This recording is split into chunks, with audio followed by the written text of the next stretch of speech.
Why do we want to do hybrid events? Well, of course, increased reach.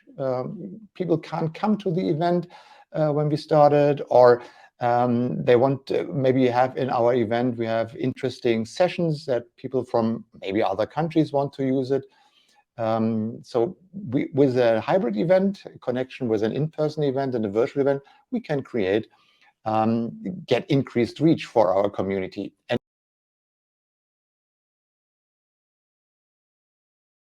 welcome to this little session about communities, connecting communities on hybrid events. I want to talk about hybrid events today, give you some insights about what I have discovered and what I'm using, what I'm practicing. So yeah, let's dive in. First of all, there it is. So first of all, I'm Microsoft MVP living here in Berlin in Germany. Doing consulting around Microsoft 365, starting with SharePoint. Currently focusing on the video topic and live events, and on the other hand, on, of course, artificial intelligence, but that's not the topic today.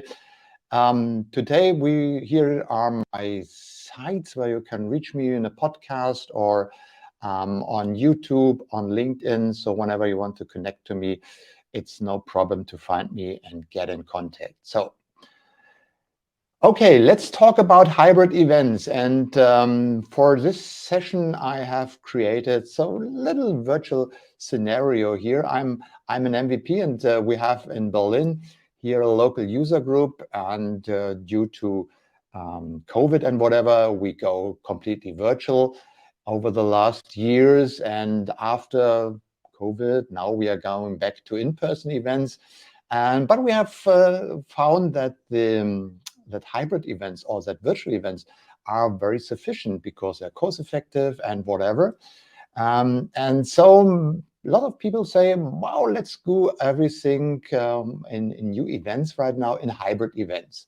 But that's not so easy. So let's create my personal starting point. I'm an MVP, local leader of the local user group here, and I want to organize a community meetup as a hybrid event. So this is a topic I want to talk about, and I will guide you through different aspects of that one. So first of all, what's a hybrid event? Everyone's saying, yeah, let's create a hybrid event. What is it? But hybrid event is a combination of an in-person event, so where people meet physically, so face-to-face, can talk together, no screens attached. And on the other hand, they have also participants. They are connected to this event by a remote connection. So we have these two ones. The virtual part is normally connected or facilitated by a technical solution, maybe Zoom. In our cases, it's normally Microsoft Teams, which we are using, especially for the community user groups in Microsoft 365 and Teams user groups. They all have their online meetings in Microsoft Teams, and it's quite a nice platform to do that. The challenge to create a hybrid event is to create a good experience as well for the people in the in-person event, as well as the people who are connecting remotely. And that's definitely a little tricky part. Why do we want to do hybrid events? Well, of course, increased reach. People can't come to the event when we started, or they want to maybe have in our event, we have interesting sessions that people from maybe other countries want to use it. So with a hybrid event, a connection with an in-person event and a virtual event, we can create, get increased reach for our community. And when I say community, I'm not only talking about communities like Meetups but it works as well for a company. When you create a company meeting or a company workshop, it works as well as for the hybrid meetings. Second part, virtual meetings are very cost effective. You don't have to get a venue. You just need a connection to the internet, starting Teams, and you can start with that. Of course, they are environmentally friendly, no travel required, and that's a topic. Um, Especially, and it's interesting, point number 4 is you have enhanced networking opportunities. It depends, because when we have an in-person event, and we'll talk about this a little bit later, we have different kind of exchange between the people as on in a virtual event. But on the virtual event, we have several technical add-ons, which maybe makes networking a little bit more easier. Yeah, and of course, increased accessibility. Maybe, as you know, in Teams, you have auto transcription, you have auto translations. So this is something we can also use for hybrid events, but normally we only have it in online meetings. So when do you want to do a hybrid event? Some fundamentals you should see. First of all, if you want to do a hybrid event, it's not just, oh yeah, we do everything in hybrid right now. It doesn't matter what we are talking about, what's the purpose of our event. Let's do everything hybrid. I think that's not the best idea. I think you should think about, first of all, what's your audience? What are the objectives of your event? What want to do? If you have maybe want to do a networking event where people meet together and talk together, and you don't have so much attention on presentation or whatever, maybe an in-person event is much better than a virtual event. And definitely what you want to do, what's your content you want to provide, and then you have to select what kind of event you want to choose, and then you have to organize your logistics. We will dig in that a little bit deeper right now. So first of all, when I have a user group, and after COVID, I think maybe one of the most preferences of user groups right now is to meet in person again.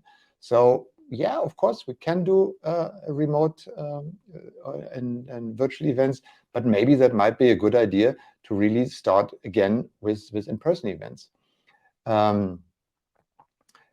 And you see here some questions. What do the audience expect from your event? So if your audience you have in person there want to network and talk about, I think it would be a little bit different from people from external, from remote.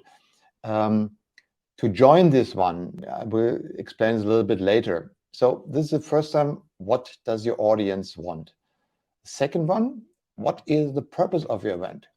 Maybe you want to do networking, as I taught. It's a different setup, as maybe you want to do some educations, or you want to do some collaboration, or just entertainment. You want to present new stuff. You will do a workshop or whatever. It depends. So how you can do it. If you have an interactive workshop, maybe it's difficult to do it only as an online event or as a in-person event. And what do the attendees expect from the event? Do they want to have new connections? So you have to create more a place where they can talk to each other, something maybe better for an in-person event. Or is it just skill development or sharing knowledge? Then an online event may be as good as well. So you have to balance between the in-person and the virtual experiences. And if you want to have some metrics, maybe this was point discussed earlier on another user group. I think you get some metrics from an in-person event. You know how many people are there. You can hand out feedback sheets or whatever to get some feedback. In online meeting, it's a little bit better, easier, because you get from Teams, you get your statistics, what you have done. So it depends. So if you have created, if you know what your objectives is, what your audience is, then you have to start to plan your content. Invite speakers, create presentations, and then you have to consider the format of your event. Should it be maybe panel discussion? Is it a workshop, a series of presentations? And this kind of what your format event depends or is obligate for how you create your event. And last but not least, opportunities for networking and socialization. I already talked about that. So, and then you have to... Schön, dass du bis hierher geschaut hast. Wenn du das Video weiterschauen möchtest, dann melde dich einfach auf unserer Lernplattform M365 Circle an. In der Videobeschreibung findest du den Link, wie du da hinkommst, und du kannst dir natürlich auch für eine unserer weiteren Summits, M365 Summits, ein Ticket holen, kostenfrei, oder du unterstützt uns mit einem Supporter-Ticket. Also klick auf den Link in der Beschreibung und schau dir das vollständige Video an. Wenn du uns weiter noch unterstützen möchtest, dann kannst du auch unseren YouTube-Channel abonnieren und am besten noch die Glocke aktivieren. Und vielen Dank, dass du bei der nächsten Summit auch mit dabei bist.